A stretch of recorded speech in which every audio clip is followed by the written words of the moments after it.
అయోధ్య కేసుని అత్యవసరంగా విచారించడానికి నిరాకరించింది సుప్రీంకోర్టు. అయోధ్య విరాళాల మాయంపై సిబిఐ దర్యాప్తు కోసం సుప్రీంలో పిటిషన్ వేశారు. ఈ పిటిషన్ ని అత్యవసరంగా విచారించాలంటూ ఇద్దరు అడ్వకేట్లు అభ్యర్థించారు. న్యాయవాదుల విజ్ఞప్తిని తోసిపుచ్చారు సుందరేశ్ షీల్ నాగు ధర్మాసనం. ఇప్పటికిప్పుడు విచారించకపోతే మిన్ను విరిగి మీద పడదంటూ కోర్టు వ్యాఖ్యానించింది. ఈ పిటిషన్ ని అత్యవసరంగా విచారించాలంటూ ఒక లేఖను కోర్టు రిజిస్ట్రీకి సమర్పించాలని పిటిషన్ కి సూచించింది ధర్మాసనం.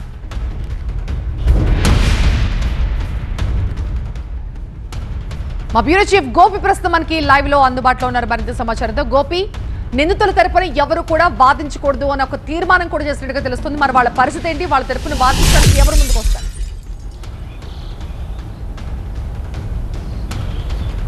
అయోధ్య రామాలయ విరాళాల దుర్వినియోగం కేసుకు సంబంధించి దర్యాప్తు ముమ్మరంగా సాగుతోంది.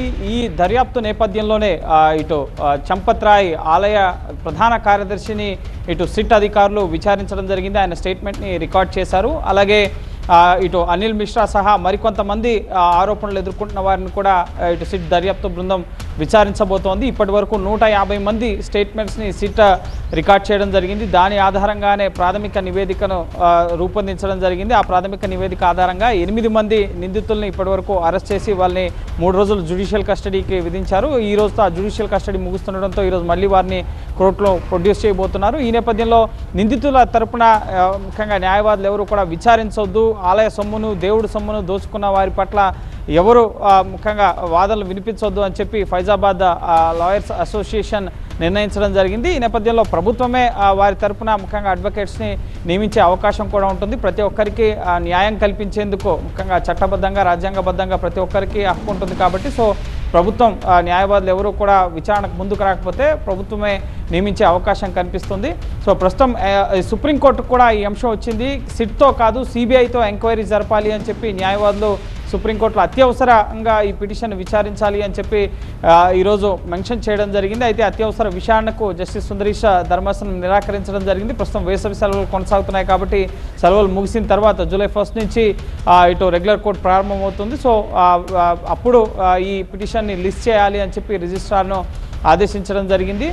ప్రస్తుతం ఈ ఎంక్వైరీలో అనేక కీలక విషయాలు వెలుగులోకి వస్తున్నాయి. గుళ్ళో ఉన్నవారే గుడి సొమ్మును దోచేసిన పరిస్థితి, గుళ్ళో కీలక బాధ్యతల్లో ఉంటూ ఇటు ఆలయ నిర్వహణ భాగస్వాములుగా నిర్వహణ కార్యకలాపాల్లో భాగంగా ఉండేవారే ముఖ్యంగా ఆలయ హుండీకి సంబంధించి వచ్చిన ఆదాయం కానీ కానుకలు కానీ వాటన్నింటినీ కూడా దోచేసిన పరిస్థితి. ఇంకా అరెస్టులు కొనసాగే అవకాశం ఉంది. అలాగే ఆలయ ట్రస్ట్ సభ్యులుగా ఉన్న వాళ్ళు కీలక బాధ్యతల్లో ఉన్న ఇటు చంపత్ రాయ్ జనరల్ సెక్రటరీ కానీ ఇతర కార్యదర్శులు ట్రస్టీలు వీళ్ళంతా కొందరు రాజీనామాలు చేశారు. 8 మందిని ఇప్పటి వరకు అరెస్ట్ చేశారు.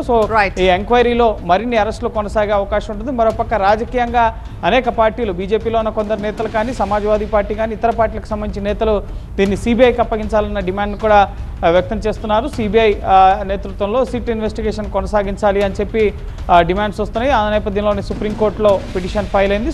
నెక్స్ట్ వీక్ ఇది హీరింగ్కి వచ్చే అవకాశం కనిపిస్తోంది.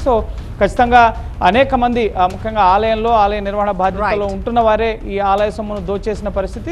చాలా కీలక విషయాలు ప్రస్తుతం దర్యాప్తులో వెలుగులోకి వస్తున్న పరిస్థితి ఉంది. Thank you Gopi.